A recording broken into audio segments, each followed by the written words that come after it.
Hello everyone, welcome to ज्ञान कौशल।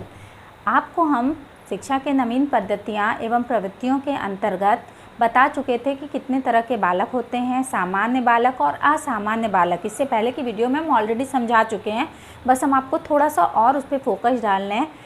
हो सकता है आप पहले की वीडियो नहीं देखे हो, इस वजह से सामान्य बालकों की क्या क्या विशेषताएं होती हैं जिन्हें हम सामान्य की श्रेणी में लाते हैं, और असामान्य बालकों में क्या क्या चीज़ें होती हैं जिन्हें हम असामान्य की श्रेणी में लाते हैं। तो सामान्य बालक जो कि नॉर्मली होते हैं, नॉर्मली अपनी पढ़ाई कर लेते हैं, अपने काम कर लेते हैं, उन्हें हम सामान्य बालक कहेंगे। असामान्य बालक जो बहुत तेज़ होते हैं, सृजनशील होते हैं, या जो बहुत ज़्यादा लो होते हैं, जिन्हें सीखने में बहुत कठिनाइयाँ आती हैं, वो असामान्य में आते हैं। और वो बालक भी आते हैं जो बहुत ज़्यादा तेज़ होते हैं, यानी दोनों टाइप के बालक असामान्य में आते हैं।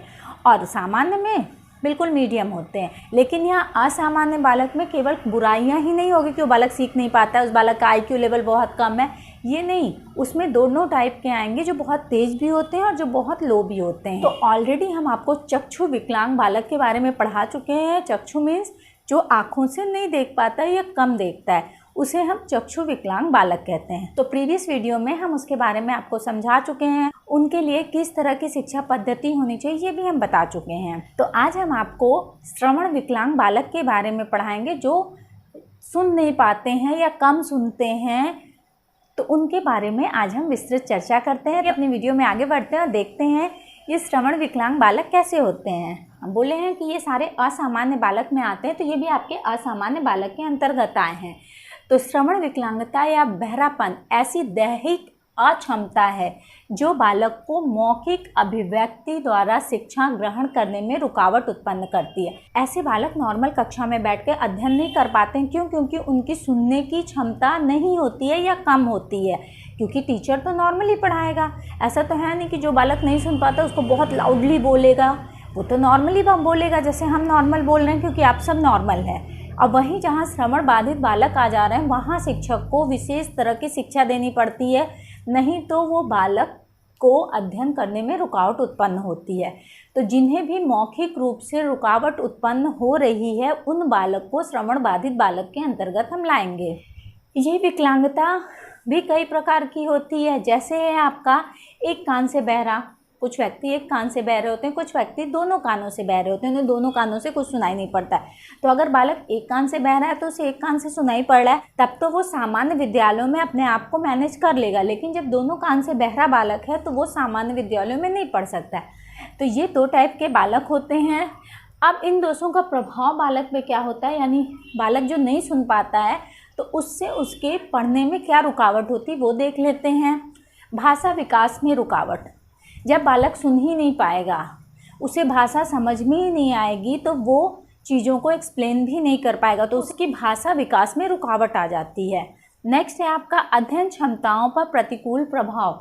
जो भी वो पढ़ रहा है उस पर अनुकूल प्रभाव न पड़ के प्रतिकूल यानी उल्टा प्रभाव पड़ेगा।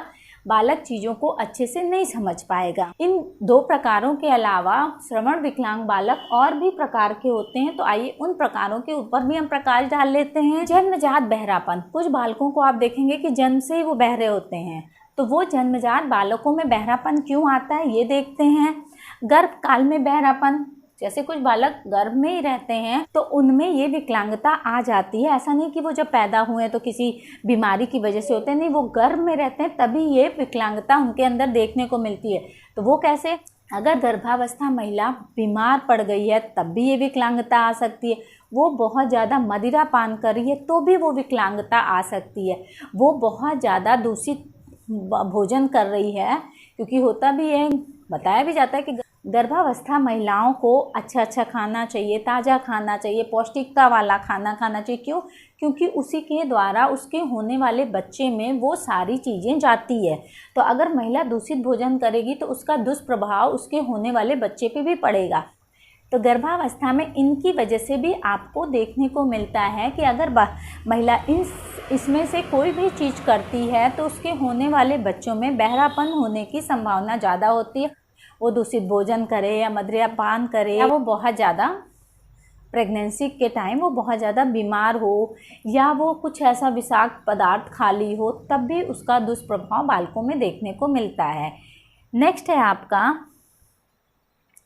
असुरक्षित प्रसव, यानी सही जगह, साफ सफाई, सही सारी फैसिलिटी नहीं मिल रही है गर्भवती को, तो उसके बच्चों में इस तरह का श्रवण संबंधित विकलांगता हो सकती है। ऑक्सीजन की कमी से क्यों बच्चों में होता है कि जब प्रसव हो रहा है उतने टाइम बच्चों में ऑक्सीजन की कमी हो जाती है, तो ऑक्सीजन की कमी के कारण भी बच्चों में श्रवण विकलांगता देखने को मिलती है। ध्यान दीजिएगा, हम कह रहे हैं देखने को मिलती है, होता है, ये ज़रूरी नहीं है कि ऑक्सीजन की कमी से बालक को श्रवण संबंधित विकलांगता हो ही, लेकिन हो सकता है का रक्त प्रभाव का विकृत संचार। अगर रक्त प्रभाव भी अच्छा नहीं हो रहा है तब भी बालकों में इस तरह की विकलांगता देखने को मिलती है। अब आते हैं, ये देख लेते हैं, अभी तो ये जन्मजात बहरापन हम आपको दिखाए थे। अब जन्म के बाद बच्चा कभी कभी प्रेगनेंसी में, यानी जब गर्भावस्था में रहता है तभी उसमें ये विकलांगता आ जाती है। कभी कभी बच्चा जन्म लेने के बाद उनमें श्रवण विकलांगता आती है, तो वो किस वजह से आती है आइए वो देख लेते हैं। के बाद बहरापन आने का पहला कारण है रोग। किसी रोग की वजह से भी बालकों में ये विकलांगता आती है। वो रोग क्या क्या है? टाइफाइड हो सकता है, चेचक हो सकता है, खसरा हो सकता है, मध्य कर्ण में घाव, यानी कान के अंदरूनी हिस्से में घाव हो, या मवाद के कारण भी श्रवण शक्ति प्रभावित हो सकती है, यानी बालक श्रवण विकलांग हो सकता है। नेक्स्ट है दुर्घटना के कारण। अंतःकर्ण पटल पर चोट, मध्य कर्ण में पानी भर जाने के कारण भी बालकों में श्रवण विकलांगता देखने को मिली। ये दुर्घटना के कारण है। दुर्घटना के कारण बालक के अंतःकरण का जो पटल है उसमें चोट लग जाती है, मवाद आ जाता है या पानी भर जाता है, तब भी बालक की श्रवण शक्ति प्रभावित हो सकती है। नेक्स्ट है आपका वृद्धावस्था का प्रभाव। वृद्धावस्था में भी आप बहुत से लोगों को देखे होंगे कि नॉर्मली तो वो सही सुनते हैं, लेकिन जब एक टाइम आता है जब वो वृद्ध हो जाते हैं तो उनकी शारीरिक क्षमता जिस तरह से कम होती जाती है, उसी तरह उनके सुनने की शक्ति भी धीरे धीरे करके कम होती जाती है। तो वो वृद्धावस्था के कारण भी हो सकता है श्रवण विकलांगता। इन सारे कारणों से श्रवण विकलांगता आती है और इन सारे कारणों से बालक को सीखने में रुकावट उत्पन्न होती है। तो आइए अब देख लेते हैं श्रवण बाधित बालकों की शिक्षा कैसी होनी चाहिए। पहला है आपका बधिर बालकों में श्रवण शक्ति का विकास, यानी श्रवण बाधित बालकों में किस तरह से सुनने की शक्ति का विकास किया जाए, क्योंकि उसी के विकास के द्वारा वो चीज़ों को कह सकेंगे, चीज़ों को समझ सकेंगे।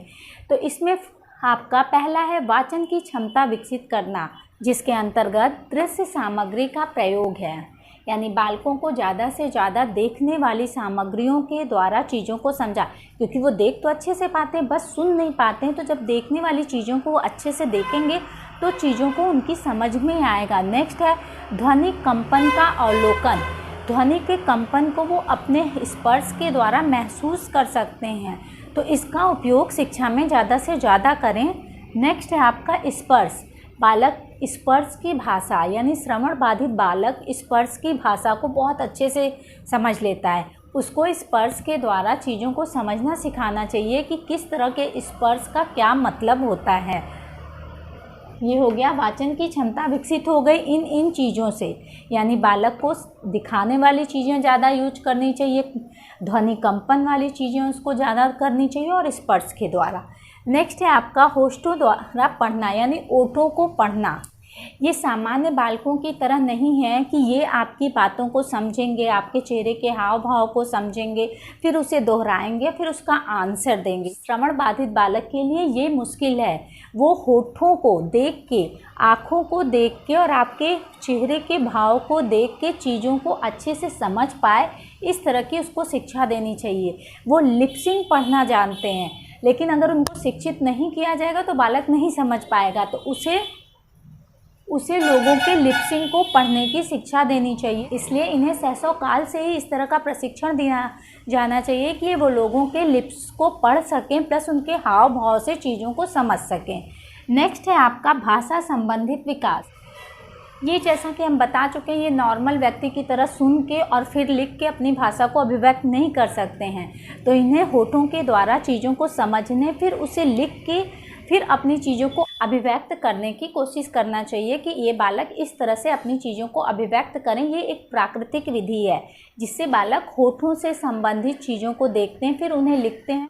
इसके द्वारा वो औपचारिक नियमों को सीख लेते हैं। तो बालकों का भाषा संबंधित विकास इसी के माध्यम से हो सकता है कि वो लिपसिंग को पढ़ें, उसके बाद उन चीज़ों को लिखें और फिर अभिव्यक्त करें। नेक्स्ट है आपका पढ़ना।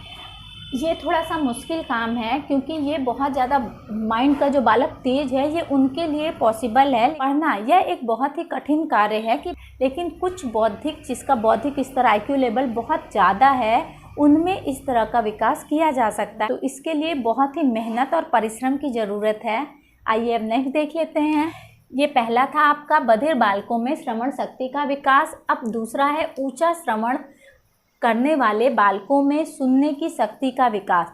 ये आपका बहरे बालकों के लिए था जो बिल्कुल नहीं सुनते, और ये आपका है जो नॉर्मल से ऊंची वॉइस को सुनते हैं उनके लिए।